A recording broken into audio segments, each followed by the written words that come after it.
বেশিক্ষণ সহবাসের জন্য স্বাস্থ্যকর পুষ্টিকর খাবার যেমন মধু, রসুন, আদা, কলা, বাদাম, চীনা বাদাম, আখরোট, বিভিন্ন বীজ যেমন কুমড়ার বীজ, সূর্যমুখীর বীজ, সবুজ শাকসবজি যেমন পালং শাক, ডার্ক চকলেট, ঝিনুক এবং ডিম খাওয়া উপকারী, কারণ এগুলো রক্ত সঞ্চালন বাড়ায়, শক্তি যোগায় এবং যৌন হরমোন উৎপাদনে সাহায্য করে। তবে একটি সুষম খাদ্যাভ্যাস এবং স্বাস্থ্যকর জীবনযাপনই দীর্ঘস্থায়ী সহবাসের মূল চাবিকাঠি। শক্তির উৎস। মধু শরীরে শক্তি যোগায় ও যৌন ক্ষমতা বাড়ায়। কলা পটাশিয়াম সমৃদ্ধ, যা যৌন চাহিদা বাড়াতে সাহায্য করে। ডিম প্রোটিন ও পুষ্টি সরবরাহ করে। রক্ত সঞ্চালন ও হরমোনের জন্য।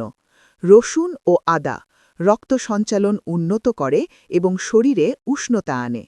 বাদাম ও বীজ যেমন কুমড়া, সূর্যমুখী, আমন্ড মনোস্যাচুরেটেড ফ্যাট ও জিঙ্ক থাকে, যা হরমোনের কাজে ও যৌন ক্ষমতা বাড়াতে সাহায্য করে।